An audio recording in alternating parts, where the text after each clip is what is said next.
Operation సింధూర్పై OIC ప్రశంసలు కురిపించారు. పాకిస్తాన్పై మరిన్ని దాడులు చేయాలన్నారు. పాకిస్తాన్కు భారత్కు అసలు పోలికే లేదని, ఈ విషయంలో రాజకీయాలు అవసరం లేదన్నారు.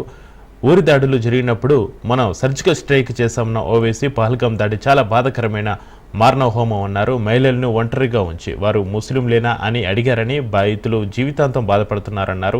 ఇది ఖచ్చితంగా పాకిస్తాన్ ప్రేరేపిత ఉగ్రవాదమేనన్న ఓవైసీ పహల్గాం దాడి ఒక భారతీయుడిగా నన్ను ఎంతో బాధించింది అన్నారు. చనిపోయిన భర్త శవం పక్కన భార్య కూర్చున్న స్థితి ఎలా ఉంటుందో అర్థం చేసుకోగలను అన్న ఓవైసీ తన పార్టీ బీజేపీకి వ్యతిరేకమే, కానీ దేశం విషయంలో అందరం ఒక్కటి కావాలని చెప్పారు. పాకిస్తాన్ సైన్యం ఐఎస్ఐ భారత్కు ఎప్పటికైనా ముప్పేనన్న ఓవైసీ మనం రక్షణ సామర్థ్యాలను ఇంకా పెంచుకోవాలన్నారు. ఇండియాను అస్థిరపరిచే కుట్రలు పాకిస్తాన్ చేస్తూనే ఉంటుందన్న ఓవైసీ వక్ఫ్ బోర్డులో ముస్లిమేతరులను చేర్చడం సరికాదన్నారు.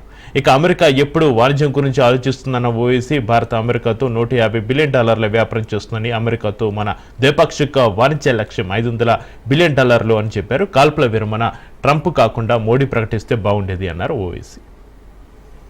ये देखिए, हम लोग गवर्नमेंट ऑफ इंडिया हमारी देश को रिप्रेजेंट कर रहे हैं. कोई हम लोग MIM पार्टी, NCP पार्टी या वो पार्टी को रिप्रेजेंट नहीं कर रहे हैं. हम लोग मेंबर ऑफ पार्लियामेंट जरूर है, एक पार्टी के तरफ सेलेक्ट हुए हैं, बट ये जो काम है हम अपने मुल्क की नुमाइंदगी करने, मुल्क में क्या हो रहा है उन देशों में जाके बताने के लिए, कैसा हमारे मुल्क में हमारी बेटियां बेवा हो रही हैं, हमारे बच्चे यतीम हो रहे हैं, कैसा पाकिस्तान इस मुल्क को डिस्टेबलाइज करना चाहता है, और पूरी दुनिया को ये देखना है कि हमारी फिफ्थ और 4th लार्जेस्ट इकोनॉमी हमारी है. अगर यहाँ पर कोई एक नेबरिंग कंट्री जो खुद इंस्टेबल है, अगर यहाँ पर डिस्टेबलाइज होगा तो पूरे इंटरनेशनल लेवल पे इसका असर क्या पड़ने वाला है, ये समझना है ना, पूरे विश्व को समझना है. पहलगाम के उस अनफॉर्चुनेट और बड़ी हौलनाक वाक़े के बाद जो हमारी गवर्नमेंट ने पाकिस्तान में जो टेररिस्ट हेडक्वार्टर्स को उनको निस्ता नाबूद किया, और फिर उसके बाद से जो हालात पैदा हुए आप हम जानते हैं, ये बहुत ज़रूरी है कि हम जहाँ कहीं भी